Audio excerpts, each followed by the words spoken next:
안녕하세요. 사연 읽어주는 남예입니다. 오늘도 와주셔서 감사합니다. 오늘의 여성 사연자분의 사연은 여성우분의 사정상 제가 소개해 드리도록 하겠습니다. 많은 양해 부탁드리며 오늘의 사연 시작하겠습니다. 저는 60대 여성이에요. 제가 어릴 때 겪었던 일로 오랜 세월 힘들게 살아왔지요. 1960년대 말 세상 사람들은 저 같은 사람을 통틀어서 여공이라고 불렀습니다.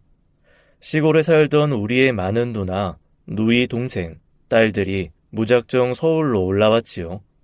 상급 학교에 진학을 하지 못한 남자들도 많이 무작정 상경했어요. 수출 입국을 내세우며 수출을 많이 한 회사의 수출 금탑 같은 대통령의 표창이 따라오곤 했습니다. 수출할 수 있는 것은 무엇이든 만들어서 외국에 팔던 시절이었어요. 자연히 공장이 사방에 서게 되고 여공이나 남자 노동자들을 기다리는 일자리는 수없이 많았답니다.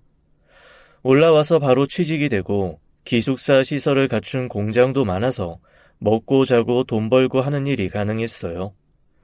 그렇게 번 돈을 우리 여자들은 시골집에 생활비로 붙였습니다. 그리고 주로 상급 학교에는 남자 형제들만 진학을 시켰기 때문에 그들의 학비까지도 어린 여공들이 되는 경우가 많았죠. 저도 역시 그런 여공 중에 한 사람이었답니다. 그런데 저는 사실 다른 여공들에 비해서는 어느 정도 여유가 있었답니다.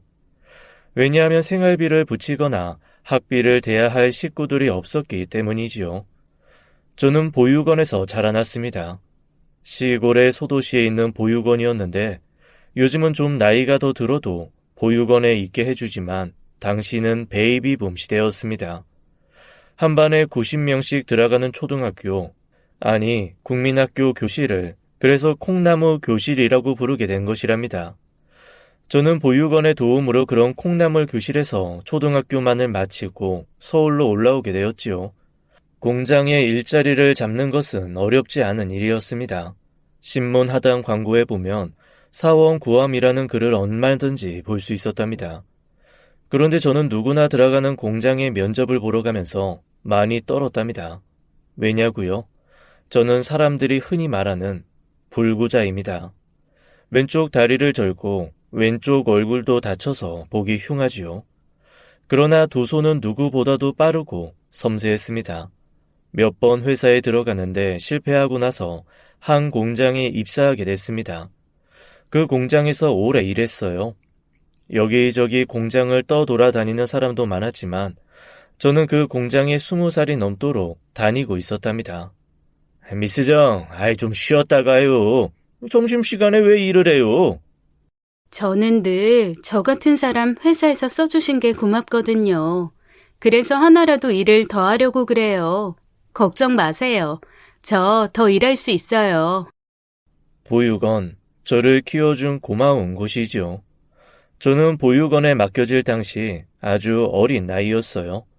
부모가 누구인지도 모르고 고향이 어디인지도 모르는 상황인데 거기다가 부상까지 입은 상태의 저를 어떤 고마운 사람이 그래도 보육원에 데려다 준 것이었죠.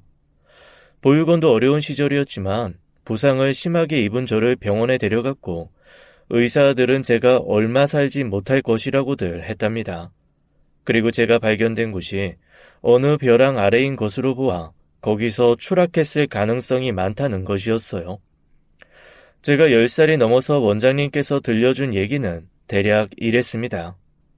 이 아이, 이 상태로는 몇 개월 넘기기 어려워요. 왼쪽 뇌를 다쳤을 가능성도 커요. 왼쪽 몸 전체가, 즉, 신체 절반이 거의 다 망가졌다고 보시면 됩니다. 가엾어 죽겠습니다, 선생님. 살게만 해주신다면 저희 보육원에서 정성껏 키워보겠습니다.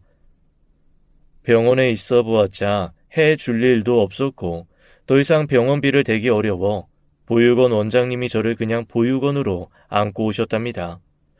몇 개월이 지나가도 저는 죽지 않았고 멀쩡히 살아 보육원에서 보내주는 학교에도 가게 되었어요. 모두 기적이라고들 했다지요. 이름도 몰랐던 저는 보육원 원장님의 성을 따라 정씨성을 가지게 되었고 원장님은 제게 미경이라는 이름을 붙여주었지요. 그렇게 보육원 원장님의 호적에 올라갔습니다. 공장 생활은 본 작업 시간 말고도 잔업에, 철야에 쉽지 않은 생활이었어요. 제 겉모습만 보고 피하거나 놀리는 사람도 많았죠. 그래도 저는 꿋꿋이 씩씩하게 일을 했어요. 이런 몸이지만 살아있다는 것이 고마웠죠. 놀리는 사람이 있는 반면 배려해주는 사람도 있었어요. 저보다 먼저 입사해서 제가 속해 있던 2반을 감독하는 선임자인 반장이 그랬죠. 철야 작업을 할 때면 아주 가끔, 그때만 해도 정말 생각만 해도 먹고 싶은 삼립 크림빵을 나눠주곤 했답니다. 미스정, 이리 와봐요. 이거 받아요. 반장이 크림빵을 하나 더 숨겨 가지고 있다가 제 손에 쥐어주는 것이었어요. 사실 제 겉모습만을 보고 놀리던 사람들도 제가 누구보다 성실하게 일을 하고 겸손하게 처신한다는 것을 잘 알고 있었죠. 저의 성품을 알게 된 후로는 저를 놀리는 일을 하지 않게 되었어요. 그런데 반장인 승수 씨가 어느 날 제게 좀 뜬금없는 제안을 했어요. 저 미스정, 우리 다음 달에 쉬는 날 말이에요. 근처 호수 있는 시골에 버스 타고 놀러 가지 않을래요? 호수가 하도 좋다고 해서 가고 싶은데 혼자 가긴 정말 싫어서 말이죠. 저는 이 제안을 받고 어리둥절했지요. 같이 갈 사람이야 공장 안에 쌓이고 쌓였는데 왜 하필 저처럼 데리고 다니면 구경거리나 놀림감이 되는 사람을 데리고 가고 싶다고 하는지 이해할 수가 없었답니다. 처음 제안을 저는 거절했어요. 많이 부담스러웠지요. 나를 놀리려고 일부러 그러나 싶은 생각까지 들었어요. 그러나 말하는 것을 보면 알잖아요. 상대가 정말 진심으로 말하는 것인지 건성으로 지나가는 말을 하는 것인지 말이에요. 승수 씨는 적어도 진심을 말하는 것 같았어요. 몇 번 더 제안을 받았고 저는 결국 승수 씨를 따라 나섰답니다. 서울에서 버스를 타고 2시간을 넘게 가야 하는 곳의 호숫가는 많은 사람들이 모이는 유원지이자 데이트 코스였어요. 거기서 승수 씨와 저는 솜사탕을 사 먹으면서 어린아이처럼 깔깔거리며 신나게 놀았답니다. 이 일을 계기로 승수 씨와 저는 무척 가까워졌죠. 공장에서 승수 씨는 제게 일부러 일을 조금 주고 간식을 챙겨주는 등 배려해주는 일을 계속하고 있었어요. 불구자라 더 생각해주나 보다 생각했지요. 그런데 어느 날 승수 씨가 저를 기절시킬 정도로 놀라운 제안을 또 한 가지 했답니다. 저 미스정, 아니 미경씨, 미경씨만 괜찮다면 정식으로 사귀어보고 싶은데 사귀어보다가 마음이 맞으면 결혼해주면 더 좋고요. 반장님, 제정신이세요? 저 놀리시려고 작정하신 거예요? 제가 어떻게 반장님하고 결혼을 해요? 전 결혼 같은 건 애초에 포기한 사람이에요. 제 모습을 보면 모르시겠어요? 사람은 겉을 볼 게 아니라 속을 보아야 하는 거예요. 나도 인물로 따지자면 못생긴 사람에 속하잖아요. 체격도 왜소하고 말이죠. 그렇지만 사람을 대할 때 정말 진심으로 대해왔어요. 미경 씨에게는 특히 특별하게 대해왔어요. 놀리다니요. 미경 씨 같이 착한 성품을 가진 사람은 보지 못했고 미경 씨 말대로 겉모습이 남과 조금 다르긴 하지만 왠지 모를 기품까지 있는 사람이라는 거 본인은 모르겠어요? 이런 제안이 거듭되자 저는 승수 씨가 저를 놀리려는 것이 아니라는 것을 알게 되었어요. 그 사람의 진심에 제 마음은 점차 움직였답니다. 오랫동안 승수 씨를 피해도 결국 단념하지 않더군요. 저는 결국 승수 씨의 정성에 굴복하고 말았지요.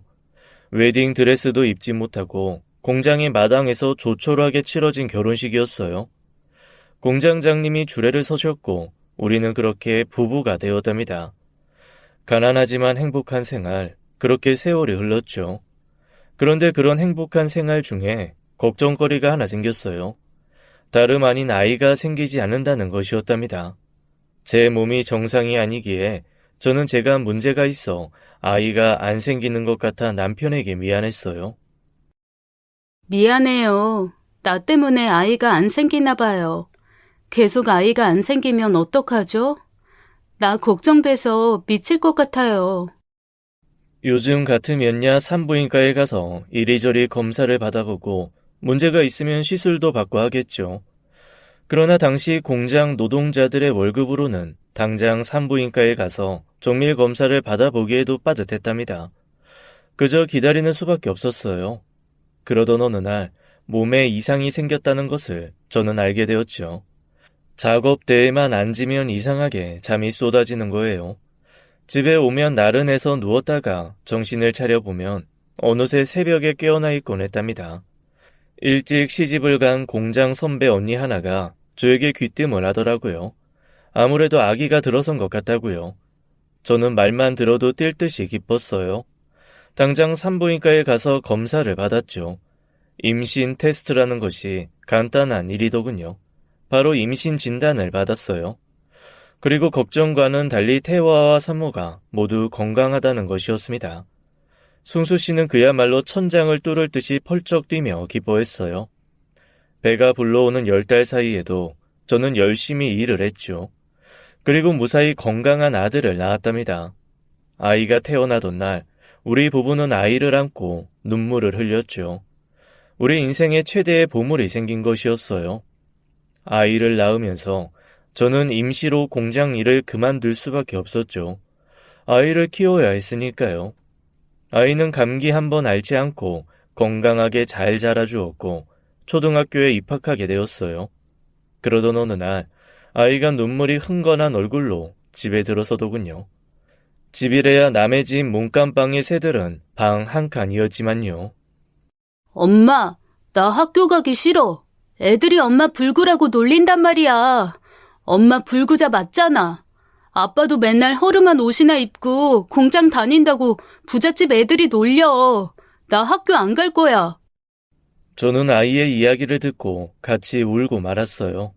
저라고 해서 왜 제 몸의 결함에 대해 콤플렉스가 없겠어요. 그러나 그런 마음을 다잡고 또 다 잡으면서 남편의 말대로 겉모습이 아니라 품성과 인격이 중요하다는 생각으로 세상을 살아왔답니다. 그러나 어쨌든 제 모습은 불구자였고 아이가 그것 때문에 놀림을 받고 있다는 사실은 새삼 제가 어떤 사람인지를 알게 했던 것이었어요. 그리고 그동안 누르고 눌러왔던 눈물이 터져버렸죠. 아이를 안고 한동안 울었어요. 아이를 달래주려고 많이 애를 썼어요. 남편과도 의논을 했죠. 그런데 남편은 정말로 제가 생각지도 않게 생전 처음으로 매를 들었답니다. 종아리 걷어. 엄마가 불구자라고 아이들이 놀렸다고? 그걸 못 참아서 엄마한테 불구자가 맞다고 이야기를 해? 너희 아빠한테 혼 좀 나야겠다. 그리고 그날 남편이 잠든 아이의 종아리를 안쓰럽게 어루만지는 것을 보고 저는 또 울 수밖에 없었어요. 아이는 그런 환경에서도 총명하게 성장했어요. 좋은 대학교에 갔지요. 그러는 동안 단 한 명의 친구도 집에 데려오는 일은 없었고 학교에서 학부모를 오라고 하는 경우도 한 번도 없었어요. 저는 아이에게 오히려 죄책감을 느끼며 살았답니다. 그렇게 모질지만 그래도 행복한 세월이 흘렀어요. 아이는 성장해서 대학교를 졸업하고 이름만 대면 알만한 기업에 취직했어요. 저는 정말로 아이에게 고마웠어요. 그리고 저 같은 사람을 아내로, 아이의 엄마로 자상하고 인자하게 대해준 남편에게 또한 고마웠답니다. 그리고 경사가 한 가지 더 생겼어요. 아들이 회사에 취직하고 나서 몇 년이 지난 뒤 같은 회사에 다니는 아가씨와 결혼 이야기가 나온 것이었죠. 그 들어가기 어렵다는 회사 아가씨는 서울의 명문 여대를 나온 재원이었어요. 엄마, 아빠, 결혼 저희가 다 그냥 알아서 할게요. 모든 거 다 생략하고 결혼식 간단하게 하기로 했어요. 그리고 상견례에는 어머니 대신 아버지끼리 만나는 곳으로 정했고요. 아버지끼리 만나서 인사 한번 하시고 결혼 준비는 엄마가 해주면 되잖아요. 그렇게 해주세요. 그렇지만 집에 데리고 와서 인사는 한번 시킬게요. 상견례랑 결혼식에는 죄송하지만 엄마가 사정이 있어서 불참하는 걸로 해주세요. 엄마, 정말 죄송해요. 아들은 울면서까지 제게 이렇게 사정하고 있었어요. 아들이 저를 부끄러워하고 있다는 것을 모르는 바 아니었지만 그래도 그렇지 어떻게 아들의 상견례에도 결혼식에도 오질 말라니요. 저는 정말 섭섭하고 서러웠어요. 그렇지만 아들이 그렇게 눈물까지 흘리며 고집하는 바람에 저는 아들이 바라는 대로 해주고 말았습니다. 남편은 처음에는 혼자서는 상견례도 결혼식에도 가지 않겠다고 했지만 제가 계속 설득했어요. 결국 상견례에서 바깥 사돈 되실 분만 만나 뵈었고 결혼식에도 남편 혼자 갔지요. 어머니가 앉을 자리에는 남동생의 여동생, 즉 고모가 가서 앉았답니다. 사돈 댁에는 제가 몸이 아주 많이 아파서 여러 달 고생하고 있다고 말했다네요. 결혼 준비를 하면서 남편과 저는 이것저것 계산을 했어요. 아이가 어릴 때에도 저는 집에서 여자가 할 수 있는 부업을 찾아서 쉬지 않고 일했어요. 남편도 열심히 한 덕에 공장에서 승진을 거듭했고요. 그래서 아이를 결혼시킬 무렵에는 아들 부부에게 크지는 않아도 작은 방이 3칸 딸린 아담한 집을 마련해 줄 수 있었답니다. 그러고도 우리 두 늙은이가 살 수 있는 전셋집 정도 마련할 돈이 남았죠. 가지고 있던 돈을 정리해서 전세로 나온 작은 빌라에 살 집을 정했어요. 월세방을 떠돌던 때와는 비교가 되지 않는 집이었죠. 이 집 전세금만 해도 적은 돈이 아니었어요. 아들과 며느리는 결혼 준비와 결혼식에서 저를 따돌리긴 했지만 바쁜 아이들이라 자주는 아니어도 가끔 우리 부부를 보러 찾아오곤 했답니다. 올 때마다 손에 과일 바구니라든지 국거리 고기 같은 것을 한 알음 안고 들어오기도 했어요. 비록 제가 이런 모습이라 부끄러워 사돈과는 만나지 못하게 하고 결혼식도 고모가 가서 치르긴 했지만 결혼하고 나서는 나름대로 살가웠답니다. 외아들의 외며느리, 정말 귀하고 귀한 아이들이었어요. 그런데 그렇게 행복한 나날이 흐르고 있던 어느 날 건물에 세입자들이 모여서 와글와글 떠들고 있었어요. 무슨 일인가 싶어서 가보았답니다. 저는 그 사람들이 말하는 것을 알아들을 수가 없었어요. 앞윤이 뭐니 하는 말들이 왔다 갔다 하는데 초등학교밖에 안 나온 제가 뭘 알 수 있었겠어요. 그런데 분위기를 보아 뭔가가 심상치 않았답니다. 말을 알아들을 수는 없었지만 뭔가 큰일이 벌어졌다는 사실을 직감적으로 알 수 있었어요. 얼른 회사에 있는 아들을 불렀죠. 남편에게도 알렸어요. 알고 보니 집주인이 엄청나게 많은 세금을 내지 않아 국가가 건물을 압류했다는 것이었어요. 그리고 세금 체납을 알리지 않은 상태로 전세를 놓은 것이었죠. 그런데 이럴 때 전세 보증금을 일부라도 찾아줄 수 있는 법으로 주택임대차 보호법이라는 것이 있다는 것을 아들의 친구인 한 변호사로부터 들어서 알게 되었죠. 이 법은 비록 주인이 세금 체납 등 다른 채무가 있어도 전세 보증금을 가장 먼저 빼주어야 한다는 희망적인 내용을 담은 법이었어요. 그런데 우리는 곧 실망하고 말았답니다. 주택임대차 보호법에서 보호하는 전세 보증금의 액수는 지역마다 다 달랐어요. 서울에서는 건물주에게 다른 빚이 있어도 가장 우선적으로 받을 수 있는 보증금이 1억 5천만 원이라고 아들이 알아왔어요. 1억 5천만 원을 다 준다는 것도 아니고 보증금이 1억 5천만 원 이하일 때 5천만 원까지만 보호해준다는 것이었죠. 그런데 건물 안 집의 전세금은 모두 2억 2천만 원이었답니다. 1억 5천만 원을 초과하면 아예 보호의 대상 자체가 안 된다는 것이었어요. 법망을 교묘히 빠져나간 것이었죠. 저는 이 말을 들었을 때 다리에 힘이 풀려 주저앉고 말았어요. 우리 두 사람 노후에 몸이라도 눕힐 수 있는 집을 마련하려고 뼈 빠지게 일해서 모은 돈이었어요. 그런데 이 돈을 몽땅 사기를 당한 것이었죠. 국가에 압류가 되어 있기 때문에 국가가 경매를 진행할 수 있다고 하는데 우리는 보호 대상 자체가 되지 않기 때문에 경매로 낙찰을 받은 사람에게 돈 한 푼 건지지 못하고 집을 내주어야 하는 처지가 되고 말았어요. 그렇게 우리 전셋집은 경매로 넘어가 버렸답니다. 남편과 의논해서 아들의 집으로 들어가야 한다는 결론을 내렸어요. 그리고 아들에게 전화를 했죠. 이 엄마 아빠가 살던 집이 이렇게 사기로 다 넘어가 버렸다. 아무래도 너희 집 방 한 칸에 기거해야 할 것 같구나. 불편하겠지만 좀 참아주려무나. 이 나이에 길거리에 나 앉을 수도 없는 일 아니겠니? 엄마, 저 지금 좀 바쁜 업무가 있어서요. 조금 이따 전화 드릴게요. 하지만 조금 이따 전화한다는 아들은 그날 끝끝내 전화를 하지 않더군요. 아들의 집 앞에서도 기다려보았어요. 낙찰 받을 사람이 들어올 때까지는 아직 한 달 이상 남아 있었기 때문에 아들의 집으로 이사할 시간은 충분했죠. 아이들이 너무 바쁘다니까 집 앞에서 우리 내외가 기다렸어요. 그렇게 아들 내외를 만날 수 있었죠. 하지만 아들 내외는 회사 일을 집으로 가지고 왔다고 우리 내외를 그냥 돌아가게 하더군요. 그리고 날짜가 닥쳐 마지막으로 아들 집으로 가보았을 때 우리가 마련해 준 집을 처분했다는 것을 알게 되었어요. 그 한 달 사이에 집을 처분해서 다른 곳으로 이사를 가버린 것이었죠. 우리는 그제야 아들 내외가 우리를 피하고 있다는 것을 깨달았답니다. 처음에 이제 어디로 가야 하나 걱정이 몰려왔고 나중엔 아들 내외에 대한 분노가 치밀었습니다. 부모가 이런 일을 당했을 때 당연히 아들 집에 머물게 해야 하는 것 아닌가요? 그런데 이리저리 피하다가 결국엔 집까지 빼서 이사를 했다니요. 이건 자기 부모가 길바닥에 나 앉든지 말든지 상관 안 하겠다는 선포 아니겠어요? 우리는 결국 아들에 대한 기대를 버리고 말았어요. 그리고 남은 돈을 이리 모으고 저리 모으고 또 약간의 빚도 지고 해서 아주 적은 액수의 돈을 마련할 수 있었답니다. 이 돈으로는 서울에서 고시원이라고 하는 쪽방조차 마련하기 어려웠어요. 어쨌든 서울을 떠야 했지요. 우리 할 수 없이 서울 뜹시다 여보. 내가 하필 지금 일자리를 잃어서 아무래도 서울은 힘들 것 같아. 아이 혹시 또 알아?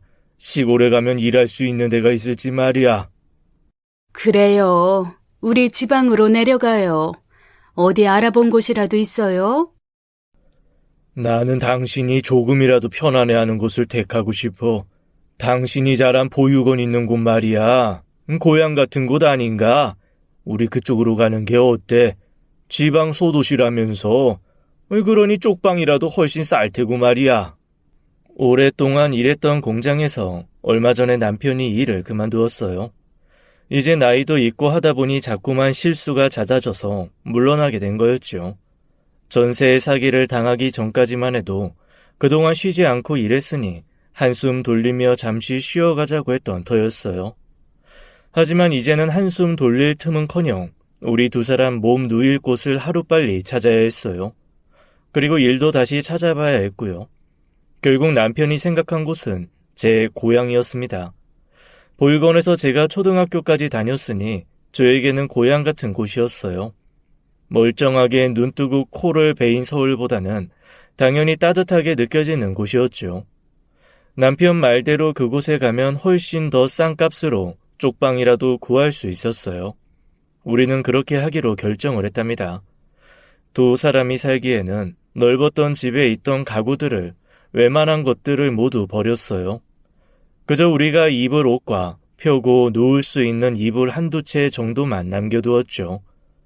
남편과 미리 그 도시에 내려가 보았어요. 마치 어린 시절로 시간 여행을 하는 것 같았죠. 오랜만에 추억에 젖었답니다.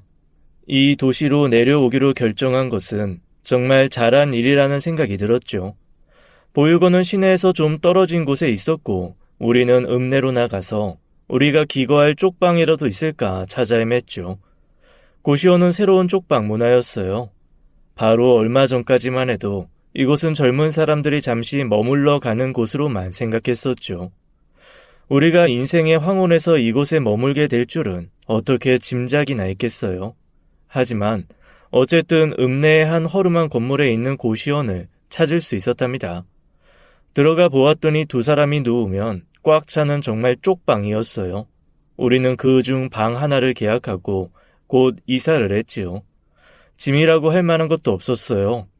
작은 공간이라도 밥을 해 먹을 수 있는 고시원이었어요. 밥을 해 먹을 수 없는 고시원도 많다고 들었었거든요. 밥을 해 먹을 수 있는 곳인데도 서울의 반값 밖에는 안 하더군요. 우리가 가진 돈으로는 정말 이곳에 기거할 수밖에 없었죠. 건물주는 인자해 보이는 노인이었어요. 거의 90이 가까워 보이는 분이었지요. 어쩌다가 이런 쪽방까지 흘러들어왔어요? 나이도 적지 않은 것 같은데. 서울에서 살다가 전세 사기 당했습니다. 2억 2천만 원 날렸어요. 남은 돈으로는 서울에서 쪽방이라도 얻기가 어렵더군요. 잘 왔어요. 사기를 안 당했으면 더 좋아서겠지만, 어쨌든 우리 건물에 왔으니 편안하게 살다가 돈 찾아서 다시 좋은 집으로 가요. 내가 꼭 그렇게 바랄게요. 그리고 여기는 서울과는 달리 아직 시골이라 이 공기도 좋고 인심도 좋고 살기 나쁜 곳 아니라우. 주인 할아버지는 인자한 미소를 잃지 않으시며 이렇게 말씀해 주셨어요. 고시원 쪽방은 정말 불편하고 갑갑하더군요. 그나마 기본적인 가구가 허름하지만 갖추어져 있다는 것이 다행이라면 다행이었어요. 거기서 밥을 간신히 짓고 반찬 한 가지 정도를 마련해서 먹는 것이 다였죠. 그래도 우리 두 내외가 같이 있으니 버텨나갈 수 있었어요. 점점 고시원에 사는 아들, 딸 같은 사람들과도 친해졌고 주인 할아버지와 우리 또래쯤 되는 주인의 아들 내외와도 친해졌답니다. 같은 건물에 살지는 않았지만 자주 와서 고시원 관리를 철저히 하고 있었어요. 그렇게 우리는 또 새로운 환경에 정착하고 있었답니다. 그리고 일생을 바친 재산의 절반을 날렸지만 그런대로 행복했어요. 이렇게 이곳에 몸도 마음도 정착하게 되자 한 가지 생각이 또 우리 내외를 힘들게 만들었죠. 그것은 분노에서 그리움으로 바뀌어버린 아들 내외에 대한 것이었어요. 부모가 사기를 당해서 갈 곳이 없어져 버렸는데 집까지 처분하고 사라진 아들 내외. 하지만 어쨌든 아들이고 며느리였죠. 여전히 세상에서 단 둘밖에 없는 우리의 보물이었어요. 집은 이사를 갔으니 모르겠고 우리 전화를 피하니 남편이 사람을 시켜 전화를 해보았어요. 아들은 여전히 그 회사에 다니고 있더군요. 하긴 그렇게 쉽게 떠날 수 있는 회사는 아니었죠. 며느리도 여전히 그 회사에 다니고 있는 것 같더군요. 아가, 나다. 그저 잠깐만 얘기하자. 우리 내외가 니들 집에 가겠다 어쩌겠다 그런 얘기 아니야. 그저 어떻게 지내는지 궁금해서 전화한 거야. 어머니, 안녕하셨어요? 어떻게 지내셨어요? 아가, 우리 아주 잘 지낸다. 지방으로 내려왔는데 여기가 아주 살만하다. 내가 어릴 때 자란 고향이기도 하고. 근데 혹시 손주 소식은 없니? 네 남편과 의논해서 그저 한 30분만 보자꾸나. 집이 싫으면 어디 다른 곳에서 만나자. 이 엄마 아버지 다 이곳에 정착해서 잘 살고 있어.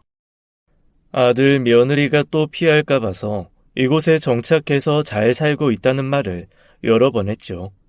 며느리는 남편과 의논해서 전화드리겠다고 말하고는 전화를 끊었어요. 사실 이렇게 부탁하고 끊긴 했지만 큰 기대는 안 하고 있었죠. 역시나 오랫동안 연락이 없더라고요. 그런데 마치 꿈처럼 아들에게서 전화가 왔어요. 엄마, 아버지, 저희가 바빠서 그쪽으로 내려가긴 어려워요. 서울에서 그냥 잠깐 봬요. 일이 바빠서 잠깐만 뵙자는 거예요. 오해는 마시고요. 알았다. 엄마 아빠가 올라갈 테니까 시간 되면 저녁밥이나 한 끼 먹자꾸나. 먹고 나서 우린 밤차 타고 바로 또 내려올 테니까. 호텔 잡아드릴 테니 사우나 하시고 쉬었다 가세요. 집사람이 일 때문에 예전이나 지금이나 너무 예민해요. 그래서 집으로 못 모셔요. 호텔에서 하루 쉬다 가세요. 아들의 이야기는 물론 핑계에 가까웠지만 어쨌든 오랜만에 아들을 볼 수 있다니 마음이 설렜답니다. 우리 부부는 손꼽아 아들을 만날 날을 기다렸어요. 사기를 당하고 나서 옷도 다 가지고 내려오질 못했어요. 당장 필요하지 않은 것들을 다 버리고 그저 평상시에 입고 지낼 것들만 간신히 가지고 내려왔답니다. 그 옷 중에서 제일 깨끗한 것을 골라서 없는 돈에 특별히 세탁소에 부탁해 다려놓았죠.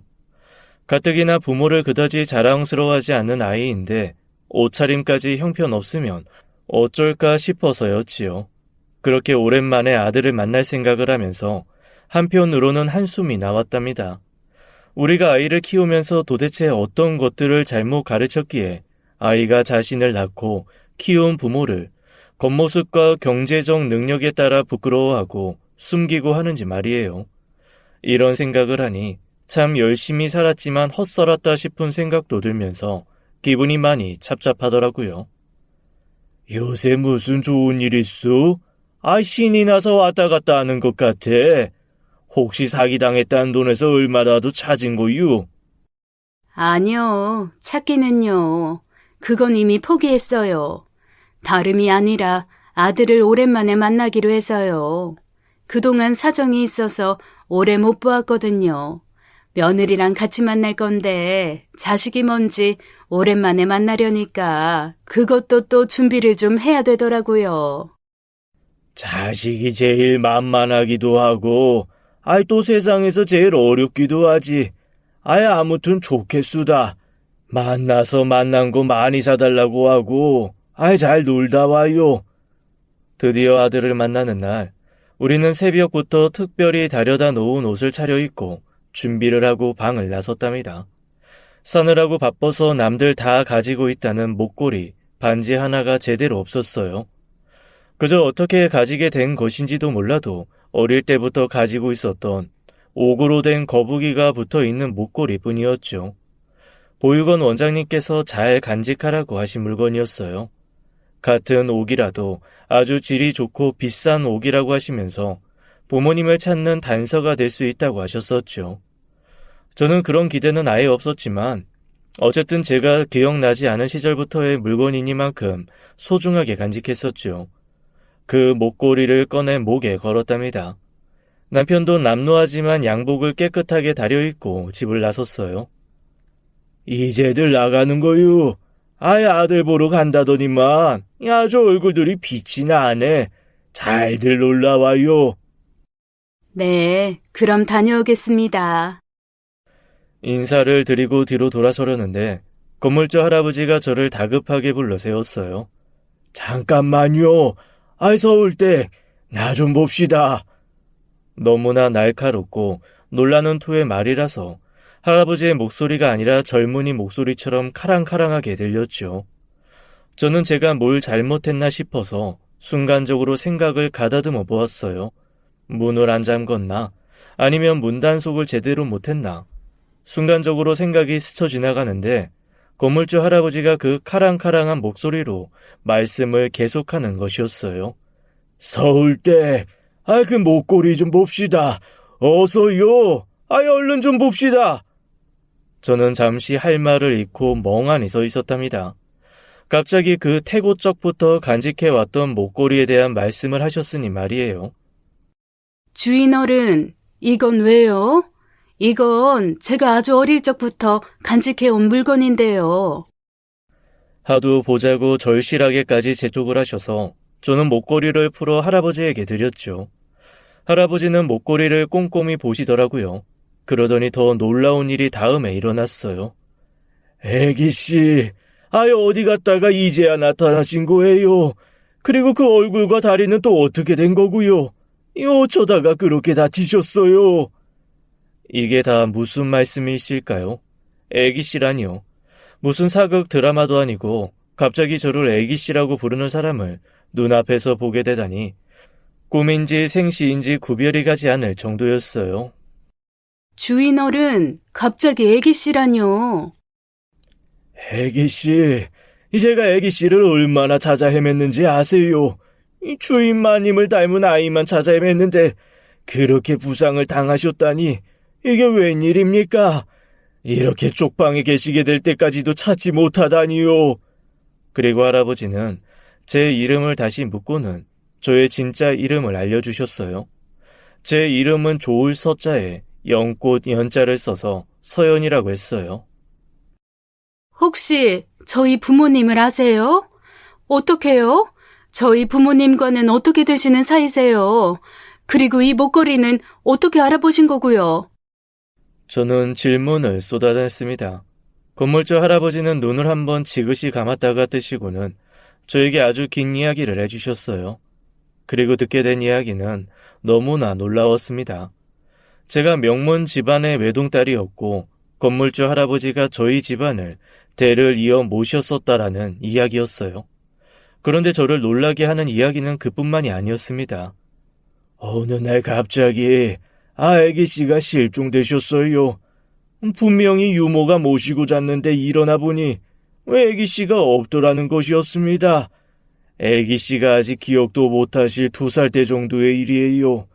그 목걸이는 주인 어른께서 옥을 전문적으로 만지는 사람에게 부탁해 만들어 걸어주신 것이랍니다. 애기씨가 아직 그 목걸이를 가지고 계셨다니 이 주인 어르신 내외가 결국 이 못난 놈이 애기씨를 찾는 데 필요한 것이라고 간직하게끔 한 모양이십니다. 할아버지는 계속 눈물을 흘리시면서 지난 일들을 이야기해 주셨답니다. 즉 제가 어릴 때 부모님 곁을 떠나게 된 일에 대해 말씀을 시작하신 것이었죠. 저희 친아버지는 명문 가문의 맏아들이셨다고 했습니다. 어머니는 시집 오셔서 바로 저를 가지셨고 건강하게 출산하셨다고 했어요. 사주에 맞춰서 좋은 이름을 지어주셨고 그 이름이 바로 심서연이라고 했습니다. 건물주 할아버지는 김서방이라고 불렸었는데 그 당시 머슴들 중에서 가장 높은 머슴인 마름이었다고 했어요. 아버지의 신뢰를 듬뿍 받고 있었고요. 이 옥 목걸이를 만들게 한 것도 김서방이었다네요. 제 사주의 명이 짧다는 말을 듣고 옥돌로 거북이 모양을 내어 만들고 목에 걸어 애군을 맞도록 했다는 것이었어요. 그래서 이 옥돌 거북이가 만들어졌고 부모님은 그 목걸이를 갓난아기인 저의 목에 걸어주셨대요. 그리고 남이 볼 수 없도록 벤의 저고리 속에 깊이 넣어주셨다고 하더군요. 즉 이 목걸이의 존재는 저의 부모님과 건물주 할아버지인 김서방밖에 모르는 물건이었다네요. 아버지께는 어머니 말고도 살을 섞는 다른 여자가 있다고 했습니다. 아래채 사람이 또 곧 몸을 풀 것이라고 하던데 김서방 자네하고 상주댁 내외가 신경 좀 써줘. 옛날에는, 아니 사실 저의 세대에만 해도 흔히 볼 수 있는 풍습이었어요. 폐습이었다고 해야 맞겠죠. 조금이라도 생활에 여유가 있는 사람은 본부인 외에 첩을 두는 풍습 말이에요. 저희 집에도 엄연히 어머니가 계시지만 첩이 한 사람 아래채에 살고 있었답니다. 제가 먼저 태어났고 곧이어 그 첩도 아이를 낳았는데 아들이라고 했어요. 요즘식으로 말하면 아버지의 첩이고 옛날식으로는 서모라고 한다지요. 사연을 들으시는 분들은 사실 이런 일에 익숙치 않으신 분들도 많으실 거라고 생각돼요. 서모는 계모와는 천지 차이로 다른 말이랍니다. 계모는 원래 아버지의 본처가 돌아가시거나 좋지 않은 일로 출가를 당하시거나 했을 때 정식으로 혼례를 치르고 다시 맞아들이시는 본부인이죠. 그런데 서모는 이야기가 다릅니다. 본부인이 엄연이지만 아버지와 부부 관계를 가지면서 옛날에는 주로 한 집에서 기거했지만 결코 호적에 오를 수 없는 부인이었죠. 본부인은 예나 지금이나 단 한 사람밖에 있을 수가 없죠. 이건 조선시대 왕실에서도 같았답니다. 장희빈 잘 아시죠? 빈이라는 높은 지위에 올랐지만 이 사람은 절대로 왕의 본부인이 아니었어요. 첩 중에서 가장 높은 서열의 첩이라고 보아야 맞죠. 그래서 장희빈은 왕의 본처가 되기 위해서 그렇게 2년 왕후를 모함하여 결국은 쫓아내고 자신이 본처가 되지요. 물론 숙종의 첫 아들이 장희빈 소생이라는 점도 작용했죠. 세자가 되었지만 그 세자는 어쨌든 서자인 거예요. 설명을 드리려다 보니까 얘기가 새길로 샜어요. 바로 그런 첩은 조금 산다 하는 집이면 어느 집에나 있었고 저희 집에도 있었다고 했습니다. 그 서모가 제가 태어나고 나서 얼마 안 있다가 아들을 낳은 것이었답니다. 저희 친아버지 집안은 대대로 명문인데다가 재산도 많은 집안이어서 고향 땅과 그 인근 도시들의 땅까지도 모두 아버지 집안의 재산이었다고 했어요. 즉 대단한 땅 부잣집이었다고 합니다. 어머니는 서모에게 인자하셨다고 했어요. 특히 아이를 낳자 아이와 산모의 건강에 대해서 신경 쓰셨고 다른 머슴이 아닌 마른 김서방과 그 아내에게 직접 맡기신 것이었답니다. 그런데 저의 친아버지는 성격이 인자롭고 자상하시면서도 단호하고 결단력이 강한 분이라고 했어요. 요즘 아이들 말로 리더의 기질을 타고난 분이셨죠. 서모는 자신은 아들을 낳고 본부인인 저희 어머니가 딸인 저를 낳자 그 사실에 고무된 것 같았다고 건물주 할아버지가 과거를 회상했습니다. 그러면서 은근슬쩍 본부인의 자리를 넘보려고도 했고 아직 갓난 아기인 본부인의 자식인 저를 경계하기도 했다고 했어요. 그 모든 것을 아버지는 사실 알고 계셨다고 했습니다. 아무리 딸이지만 본처의 자식이므로 아버지는 상속에 대해서 못을 박아 두셨다고 했어요. 본부인과 첩의 지위에 맞게 상속을 하시겠다고요. 자신이 낳은 아들이 첫 아들이 아니냐며 아버지에게 아양도 떨고 애교도 부리고 아무튼 김서방이 보기에도 장희빈이나 하는 행동을 슬슬 시작했다고 하더군요. 하지만 저의 친아버지는 선을 분명히 그으셨다고 했어요. 아무것도 주지 않겠다는 것도 아닌데 저의 서모는 더 큰 욕심을 냈던 것이었죠. 첩의 자식이라고? 이 집 첫 아들은 누가 뭐래도 내 아들이야. 그런데 아무리 본처의 자식이지만 딸보다 상속을 덜 받는다니 이건 있을 수 없는 일이지. 물론 서모는 호적에 못 올라가죠. 그러나 서모로부터 얻은 서자나 서녀는 호적에 올리는 경우도 많다고 했어요. 그렇지만 또 어떤 사람은 자식도 호적에 올려주지 않는 경우가 적지 않았다고 하더군요. 그렇지만 아버지는 첩의 아이지만 서모가 낳은 아이를 호적에 올리셨답니다. 그러고 나니 서모는 더욱 욕심이 났던 것 같았어요. 본격적으로 저와 제 친어머니를 경계하고 심지어는 모함하는 행동까지 했다고 하더군요. 그러던 어느 날 하룻밤새 제가 없어진 거였어요. 어머니는 당장 식음을 전폐하고 누우셨고 아버지는 사람을 풀 수 있는 대로 풀어 저를 찾으려고 노력하셨다는 것이었어요. 아버지는 처음에는 저를 곧 찾을 수 있을 것이라고 낙관하셨다고 했어요. 그러나 날짜가 길어질수록 절망하고 계셨죠. 어머니는 아예 누워서 일어나지 못하셨고 저를 제대로 돌보지 못한 유모가 쫓겨났다고 했습니다.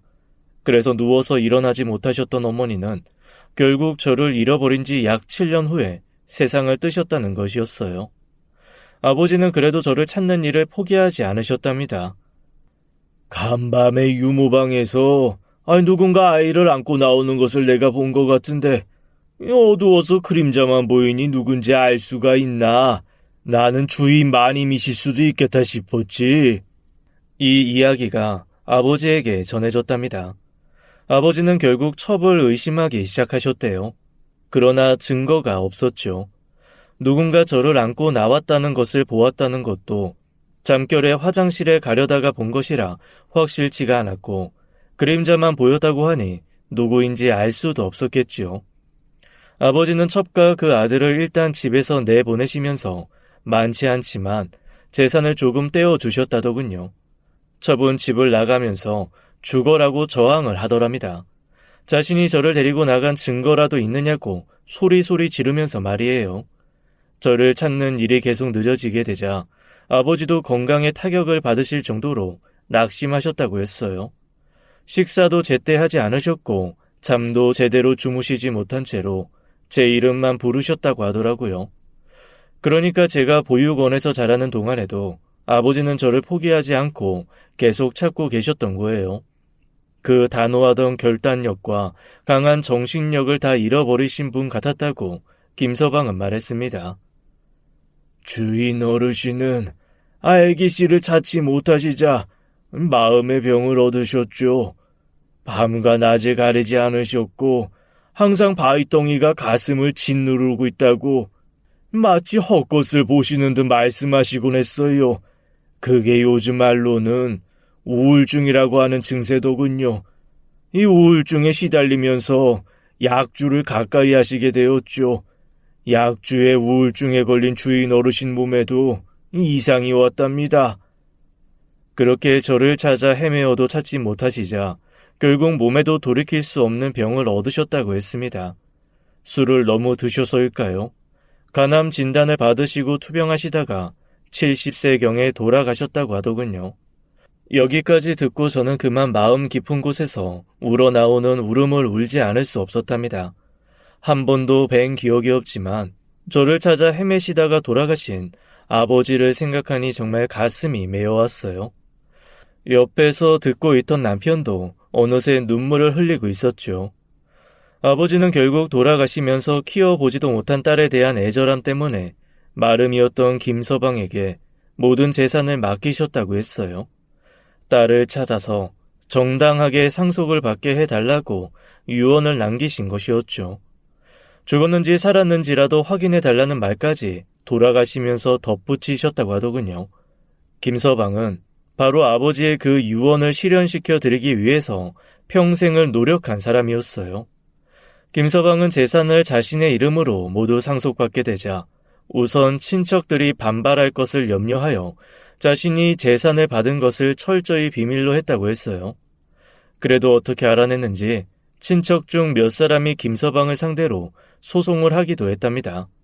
그리고 누구보다도 펄펄 뛴 것은 나가서 살게 된 첩이었다고 했습니다. 나하고 내 아들에게 돌아올 재산들이었어. 그런데 그게 다 하루아침에 사라졌다고? 이걸 믿으라는 거야? 누군가 훔쳐갔거나 영감이 어떻게 했겠지. 내가 못 찾아내나 한번 두고 보자고. 결국은 찾아내서 이 집안의 장남인 우리 아들에게 다 주고 말 거니까. 실제로 첩도 소송을 한번 걸었다고 하더군요. 그러나 소송도 펄펄 뛰는 것도 소용없는 일이었죠. 재산 상속을 정하는 1순위가 유언에 따르는 것이었으니까요. 어떻게든 저를 찾아 재산을 돌려주어야 했던 김서방은 많은 증여세를 물면서까지 자신이 믿을 만한 사람에게 비밀리에 증여를 했대요. 그 사람까지는 찾아낼 수 없었던가 봐요. 그렇게 김서방은 그 재산의 주인인 저를 찾는 일을 포기하지 않았다는 것이었어요. 김서방은 제 목걸이를 보던 그 순간에도 저를 찾아야 한다는 임무를 잊지 않은 사람이었어요. 그리고 저는 김서방에게 중요한 이야기를 또 한 가지 해야 했죠. 벼랑 아래에서 내가 발견됐대요. 사람들이 추측하기로는 벼랑에서 추락한 것 같다고 했대요. 갓난아기가 알아서 걸어가다가 벼랑에서 떨어졌을 리는 없고 누군가가 벼랑에서 떨어뜨렸을 가능성이 높다고들 했어요. 그래서 모두들 곧 죽을 거라고 했답니다. 그런데 몇 달 지나고 몇 년이 지나도 죽지 않더라는 거예요. 부모님이 만들어주신 거북이 목걸이가 정말 효험이 있었던 걸까요? 김서방은 다음 날 날이 밝자마자 경찰서를 찾았어요. 제가 없어진 사건은 당시 경찰서에서 유명한 사건이었으며 지금도 여전히 잊혀지지 않는 사건으로 남아있다고 했습니다. 저는 경찰서에 가서 제가 다치지 않았다면 어떤 얼굴이었을지를 추측하여 그리는 몽타주 실험에도 참가하게 되었답니다. 퇴임한 경찰서장이고 아버지의 은혜를 많이 입은 사람의 주선으로 그 일은 빨리 이루어졌어요. 약속된 몽타주를 보고 김서방은 또 한 번 눈물을 흘렸습니다. 저를 잃고 일찍 돌아가신 제 어머니와 너무나도 꼭 닮은 그림이 그려져 있기 때문이라고 했어요. 그리고 그 퇴임한 경찰은 이런 일을 벌일 수 있는 사람은 단 한 사람밖에 없다고 결론 지었지요. 퇴임한 경찰서장의 신고 형식을 밟았죠. 경찰서장의 신고로 첩의 소재를 현 경찰이 파악하게 되었어요. 아들과 함께 살고 있었고 역시 연로해 보였죠. 이분이 바로 이 주인 어른 내외가 그렇게 찾으시던 애기씨입니다. 벼랑에서 떨어져 있는 아기를 이 어떤 사람이 보육원에 데려다 주었다고 했어요. 첩의 얼굴이 새파랗게 질리는 것을 모두 볼 수 있었어요. 형 경찰이 첩을 추궁하기 시작했습니다. 우리는 이제 나머지 일을 경찰에게 맡기고 모두 고시원으로 돌아왔어요. 그리고 김서방과 저는 서로의 손을 잡고 또 한없이 울었죠. 김서방이 이끄는 대로 산소에 가서 부모님께 인사를 드리고 오랜만에 호젓한 나날이 지나고 있었어요. 김서방이 저와 남편에게 어딘가 갈 곳이 있다고 하더군요. 저와 남편은 영문도 모른 채 달아나셨어요. 그런데 김서방이 우리를 데리고 간 곳은 TV에서만 보던 그 펜트하우스라는 곳이었답니다. 언젠가 애기씨를 찾게 되면 옛날 그 고대광씨라고는 좀 달라도 꼭 이런 집에서 살게 해드리겠다고 다짐을 했어요. 제가 빨리 찾지 못해 그 고대광씨를 못 보셨지만 이 집을 대신으로 생각해 주세요. 이제 여기서 기거하십시오. 주인 어른 내외분도 기뻐하실 거예요. 펜트하우스라는 곳은 정말로 집안에서 길을 잃을 만한 곳이더군요. 아니, 그 펜트하우스 안에서 실제로 길을 잃기도 했어요. 제 출생의 비밀을 알게 된 그날 아들과의 약속은 미뤄졌어요. 그리고 상황이 모두 수습된 후에 저는 제가 겪은 일을 아들에게도 전해주었습니다. 그러자 놀라운 일이 벌어졌어요. 엄마, 아버지, 제가 오랜만에 전화드렸죠? 죄송해요. 그동안 좀 바빠서요. 이제 제가 저희 집 구경도 시켜드리고 싶고 해서요. 곧 뵈러 제가 갈게요. 그렇게 바쁘다고 피하던 아들에게서 전화가 왔습니다. 아들 내외는 바로 다음 날 그 펜트하우스로 우리를 찾아왔더라고요. 김서방은 저의 아들이니 정중하게 대했지만 사실 저는 아들 아이에게 이런 순간에 좀 엄해야 된다고 생각했답니다. 저희 친정 아버지를 닮은 것일까요? 선을 확실하게 긋는 그런 성격 말이에요. 우리 엄마 오래오래 사셔야죠. 그리고 제가 어머니의 유일한 핏줄이라는 거 잘 아시죠? 우리 외아들, 외며느리잖아요. 그렇죠, 엄마? 어깨다리 다 아프시다고 하셨죠? 제가 좀 주물러 드릴게요. 이럴 때는 외아들의 외며느리로구나. 정말 외아들의 외며느리 도리를 한다면 부끄러움에 나를 피할 수는 있었어도 적어도 전세 사기 당해서 길바닥에 나앉게 되었을 땐 돌봤어야지. 네가 이 엄마를 물러터진 사람으로 생각하는 모양이다만 내가 상속 문제에 관해서 어떻게 처신하건 그건 니들이 이해할 수 있어야 한다고 생각한다. 아들과 며느리는 제게 말 한마디 못하고 어쩔 줄 몰라 하는 얼굴로 돌아갔습니다. 그리고 얼마 후 경찰서로부터 소식이 들려왔죠. 아버지의 처분 오래된 사건으로 경찰의 신문을 받고 일단 귀가 조치되었어요. 제가 벼랑에서 떨어졌다는 것을 말하는 순간 첩의 얼굴을 많은 사람들이 지켜보았죠. 첩은 모든 것을 포기한 것 같다더군요. 아니, 공소시효가 지나서 처벌하지 못할 것을 알았는지도 모르죠. 벼랑에서 사람을 떨어뜨리는 것, 그것도 전혀 저항력도 없는 갓난 아이를 떨어뜨리는 것은 만일 그 갓난 아이가 죽었다면 살인죄가 되지요. 그런데 제가 살아났기 때문에 살인 미수죄가 된 것이었어요. 지금이야 살인죄에 대한 공소시효가 폐지되어 시효 폐지 이후에 살인을 저지른 사람은 살아있는 한 잡히면 처벌을 받게 되지요. 하지만 그전에는 15년간 잡히지 않으면 기소할 수 없는 공소시효라는 것이 있어서 그 기간이 지나면 잡아도 처벌을 할 수가 없었어요. 살인 미수죄도 살인죄를 따라가는 죄이기 때문에 살인죄와 같은 공소시효를 적용받는다고 경찰은 다시 설명하더군요. 공소시효 폐지 이전에 저질러진 죄라 처벌을 받을 수는 없지만 그 지방에서 유명한 사건이고 이미 그 범인이 아닐까 의심을 받고 있던 서모는 그 지방에서 살지 못하고 결국 알지 못하는 곳으로 떠나버렸답니다. 공소시효가 지났기 때문에 검찰이 첩을 기소할 수가 없다고 경찰이 설명했어요. 검찰에서 보내는 공소권 없음이라고 적힌 문서가 한 장 첩에게 배달될 것이라고 하더군요. 그러나 사람이 힘만이 모든 것을 결정할까요? 저는 그렇지 않다고 믿는답니다. 제가 김서방이 운영하고 있던 그 허름한 건물로 들어간 일, 그리고 김서방의 결정적인 증거가 된 그 목걸이를 보게 된 일, 이런 일들을 과연 사람이 한 일들이라고 할 수 있을까요? 저는 첩이 사람이 내릴 수 있는 벌인 형벌은 피해갔지만 결코 천벌은 피할 수는 없을 것이라고 생각해요. 그리고 저는 단호하게 아들에 대해서도 마음을 정리했지요. 일생을 올바르게 살기 위해서라도 그런 성품의 아들에게 그 많은 재산을 쥐어주는 것은 결코 바람직하지 않을 것이라고 생각한답니다. 아들에게 그 점을 분명히 밝힐 생각이에요. 저는 제가 가지게 된 재산을 상속받을 진정한 권리자는 바로 주인의 뜻에 따라 한치의 흐트러짐도 없이 저를 찾으려 노력해왔고 온갖 역경 속에서도 그 재산을 지켜준 김서방과 그 가족이라고 생각한답니다. 그렇게 유언장을 작성할 것이라고 김서방에게 말해두었어요. 김서방은 펄쩍 뛰더군요. 자신은 단지 주인이 시키는 것을 했을 뿐이며 그것도 일찍 성공하지 못해 저에게 고생을 시켰다며 그 재산에 대해 단 한 푼의 권리도 없다는 것이었어요. 이 힘든 세상, 불구자의 몸으로 세상을 살면서도 바르게 살았고 그 옆에는 저의 겉모습이 아닌 제 마음을 알아준 남편이 있었답니다. 우리는 이제 꽃길만을 걸을 거예요. 그리고 그 꽃길을 우리 집안에서 은혜를 입었다고 하지만 결국은 그 은혜를 갚아준 김서방의 가족들과 함께 걸을 거랍니다. 그 사람들에게는 그럴 자격이 있다고 생각해요. 제 이야기는 여기까지입니다. 긴 사연 들어주셔서 감사합니다. 지금까지 사연 읽어주는 남녀였습니다. 끝까지 함께 해주신 여러분 감사드리며 저희는 다음 사연으로 돌아올게요. 감사합니다.